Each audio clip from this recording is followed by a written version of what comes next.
3 দিন মই নতুন দিল্লীতে থাকিম। প্ৰধানমন্ত্ৰী নৰেন্দ্ৰ মোদী ডাঙৰীয়াই তৃতীয়বাৰ দায়িত্ব লোৱাৰ পিছত তেখেতক মই আজিলৈকে আনুষ্ঠানিকভাৱে সাক্ষাৎকাৰ কৰা নাই। অহাকালি ৰাতিপুৱা 11 বজাত তেখেতক মই আনুষ্ঠানিকভাৱে সাক্ষাৎও কৰিম আৰু অসমৰ শেহতীয়া পৰিৱেশ পৰিস্থিতি বিশেষকৈ বান পৰিস্থিতিৰ ওপৰত তেখেতৰ লগত মই আলোচনা কৰাৰ বাবে চেষ্টা কৰিম। NRCৰ বায়োমেট্ৰিক্স যিসকলৰ বন্ধ হৈ আছে, প্ৰায় 9,22,000 মানুহৰ NRCৰ ক্ষেত্ৰত বায়োমেট্ৰিক্স বন্ধ হৈ আছে। তাৰ ভিতৰত বহুত মানুহ এনেকুৱা আছে যাৰ NRCৰ খচৰাটো নাম আছে, চূড়ান্ত তালিকাটো নাম আছে আৰু কিছুমানৰ NRCৰ লগত কোনো সম্বন্ধই নাছিল। সেইসকলে NRCৰ বায়োমেট্ৰিক বন্ধ হৈ থকাৰ কাৰণে বহুত অসুবিধাত ভুগি আছে। এই বিষয়টো মই কেন্দ্ৰীয় গৃহমন্ত্ৰী অমিত শ্বাহ ডাঙৰীয়াৰ লগত দিল্লীত থকা সময়ত আলোচনা কৰিবৰ বাবে চেষ্টা কৰিম। তাৰোপৰি বিভিন্নজন মন্ত্ৰীক সাক্ষাৎ কৰি অসমৰ বিভিন্ন সমস্যাসমূহ বিশেষকৈ IIM গুৱাহাটীৰ পলাশবাৰীত প্ৰতিষ্ঠা হ'ব, তাক কেনেকৈ আমি ক্ষীপ্ৰ কৰিব পাৰোঁ, নামৰূপৰ সাৰ কাৰখানা সেই বিষয়ে মন্ত্ৰী JP নাড্ডা ডাঙৰীয়াৰ লগত আলোচনা কৰিম। ছেমি কণ্ডাক্টৰ ইণ্ডাষ্ট্ৰী খৰতকীয়া যিটো আমাৰ জাগিৰোডত হ'ব সেই বিষয়ে মন্ত্ৰী অশ্বিনী বৈষ্ণৱৰ লগত আলোচনা কৰিম। অসমত এটা নতুনকৈ ৰেলৱে কোচ ফেক্টৰী অৰ্থাৎ ডবা নিৰ্মাণ কৰিব পৰা ফেক্টৰী এটাৰ বিষয়েও মই ৰেল মন্ত্ৰী অশ্বিনী বৈষ্ণৱৰ লগত আলোচনা কৰাৰ বাবে চেষ্টা কৰিম। আমি সকলোৱে জানো যে ইউনেস্কোৰ বৰ্তমান সভা, তেওঁলোকৰ যি ৱৰ্ল্ড হেৰিটেজ কমিটিৰ সভা বৰ্তমান নতুন দিল্লীত অনুষ্ঠিত হৈ আছে। এই ৱৰ্ল্ড হেৰিটেজৰ যিখন সভা, তাত এইবাৰ ভাৰতে অধ্যক্ষতা কৰিছে। আমাৰ সাংস্কৃতিক মন্ত্ৰী গজেন সিং শেখাৱতৰ অধ্যক্ষতাত এইবাৰ ৱৰ্ল্ড হেৰিটেজৰ যিখন বৈঠক, বিশ্ব সাংস্কৃতিক ক্ষেত্ৰৰ যিখন বৈঠক, ই নতুন দিল্লীত অনুষ্ঠিত হৈছে। আমাৰ অসমত নেচাৰ হেৰিটেজত বা প্ৰাকৃতিক দিশৰ ফালৰ পৰা কাজিৰঙা আৰু মানস আগৰে পৰা ৱৰ্ল্ড হেৰিটেজ হিচাপে স্বীকৃতি পাইছিলে। কিন্তু কালচাৰেল এছপেক্টত যি ঐতিহ্য সূচায় সেই ক্ষেত্ৰত অসমত আমাৰ ৱৰ্ল্ড হেৰিটেজ নাছিলে। চৰাইদেউ মৈদাম ক্ষেত্ৰক ৱৰ্ল্ড হেৰিটেজ কৰাৰ বাবে মানুহৰ দাবী আছিলে। অসমৰ মুখ্যমন্ত্ৰী হিচাপে প্ৰধানমন্ত্ৰী নৰেন্দ্ৰ মোদী ডাঙৰীয়াক যোৱা বছৰ মই অনুৰোধ কৰিছিলোঁ যে আপুনি চৰাইদেউক ভাৰতৰ মনোনয়ন দি বিশ্ব ঐতিহ্য ক্ষেত্ৰৰ বাবে ভাৰতৰ একমাত্ৰ মনোনয়ন হিচাপে আপুনি ৰিকমেণ্ড কৰক। প্ৰধানমন্ত্ৰী মোদী ডাঙৰীয়াৰ সন্মুখত দুটা প্ৰস্তাৱ আছিল। এটা প্ৰস্তাৱ উত্তৰ প্ৰদেশৰ সৈতে জড়িত আছিল। তথাপিতো প্ৰধানমন্ত্ৰী মোদী ডাঙৰীয়াই বিশাল হৃদয় দেখুৱাই, মই এইকাৰণে কৈছোঁ মোদী ডাঙৰীয়া উত্তৰ প্ৰদেশৰ MP, কিন্তু তেখেতে আমাৰ কাৰণে বিশাল হৃদয় দেখুৱাই চৰাইদেউ মৈদামক ৱৰ্ল্ড হেৰিটেজৰ বাবে ৰিকমেণ্ড কৰিছিলে।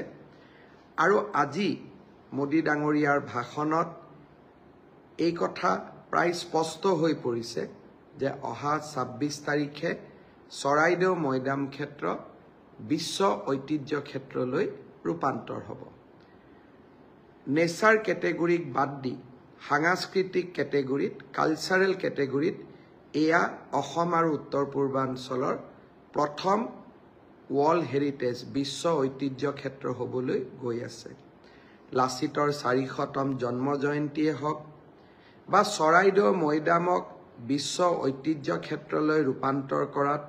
আমি যি কিঞ্চিত বৰঙণি যোগাব পাৰিলোঁ, মই ভাবোঁ মোৰ ই ৰাজনৈতিক জীৱনৰ এক বিশাল প্ৰাপ্তি হৈ ৰ'ব। ৰাজনীতি এৰাৰ পিছতো যিকেইটা কথালৈ যে মুখ্যমন্ত্ৰী হৈ থকাৰ সময়ত কোনখিনি ভাল কাম কোনখিনি অসমৰ কাৰণে সেৱা আগবঢ়াব পাৰিলো তাক যেতিয়া চিন্তা কৰিম লাচিতৰ 400তম জন্ম জয়ন্তী চৰাইদেউক বিশ্ব ঐতিহ্য ক্ষেত্ৰলৈ ৰূপান্তৰ আদি ঘটনাবিলাকে মোৰ মানস পটত সদায় ইতিবাচকভাৱে ক্ৰিয়া কৰি থাকিব অৱশ্যে ৰাইজক সেৱা কৰিবলগীয়া আৰু বহুত আছে দীঘলীয়া তালিকা আছে এটা এটাকৈ কামবোৰ কৰি কৰি গৈ থাকিম যোৱা কালি কংগ্ৰেছ দলে এটা বিতৰ্ক কৰিব চেষ্টা কৰিছিল যে মুখ্যমন্ত্ৰীৰ ৰাজনৈতিক ভ্ৰমণৰ নিৰাপত্তাৰ খৰচো এতিয়া অসমৰ ৰাইজে বহন কৰিব লাগিব মই কংগ্ৰেছ দলক এটা প্ৰশ্ন সুধিব খোজো মই যেতিয়া ঝাৰখণ্ড যাওঁ বিহাৰ যাওঁ ইউপি যাওঁ মোৰ সকলো খৰচ কোনে বহন কৰে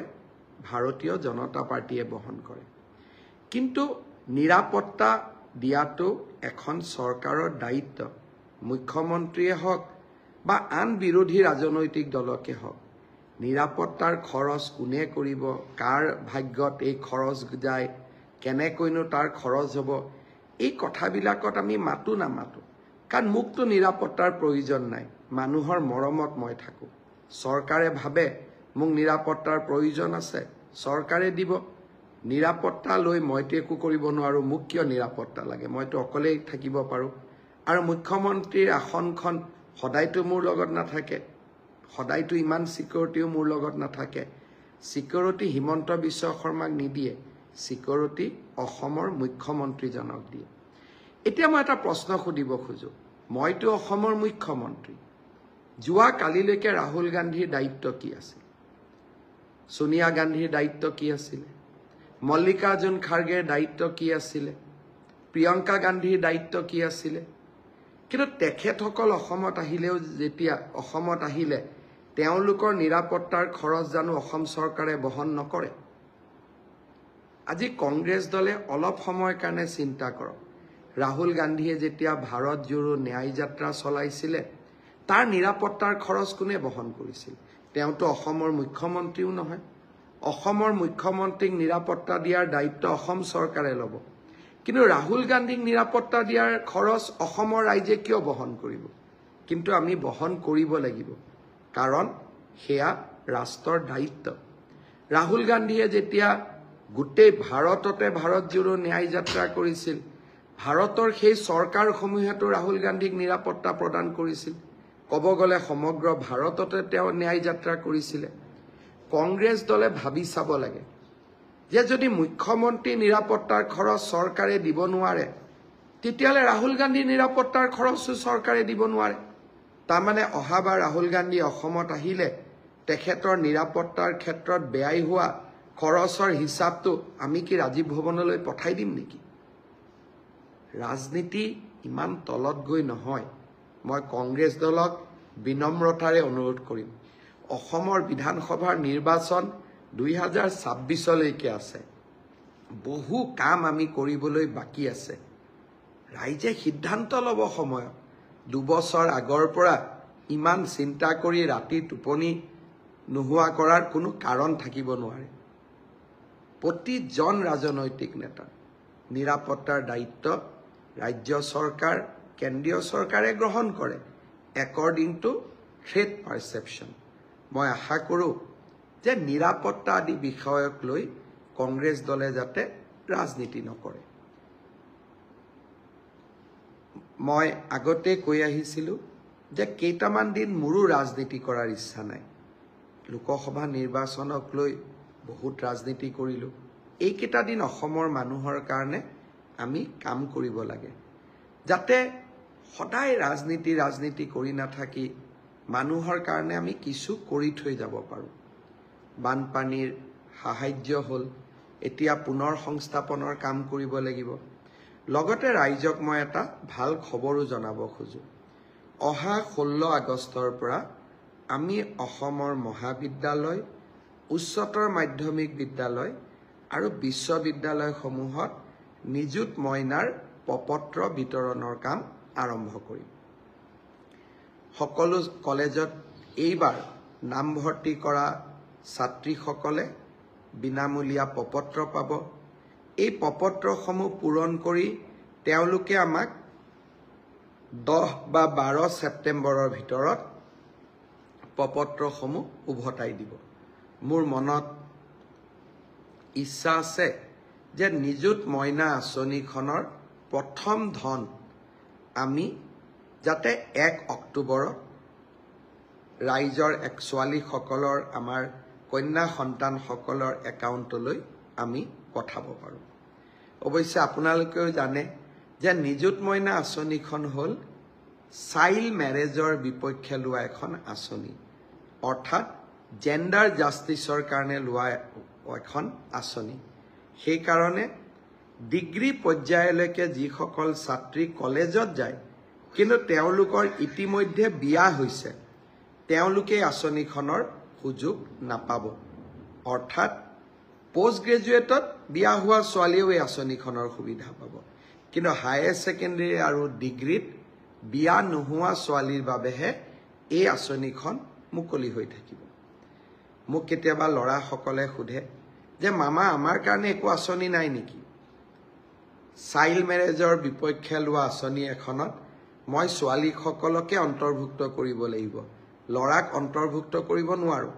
কিন্তু ল'ৰাসকলৰ কাৰণেও মই কি কৰিব পাৰোঁ মই চিন্তা কৰি আছোঁ, আৰু সময়ত মই মোৰ ল'ৰা ভাগিনসকলকো মই ভাল খবৰ শুনোৱাম। আজি মাত্ৰ ইংগিতটো দি থৈ দিলোঁ, আমি ছোৱালীৰ লগতে মোৰ ল'ৰা ভাগিনসকলৰ কাৰণেও মই নিশ্চয় ভাল কিবা এটা কৰিম।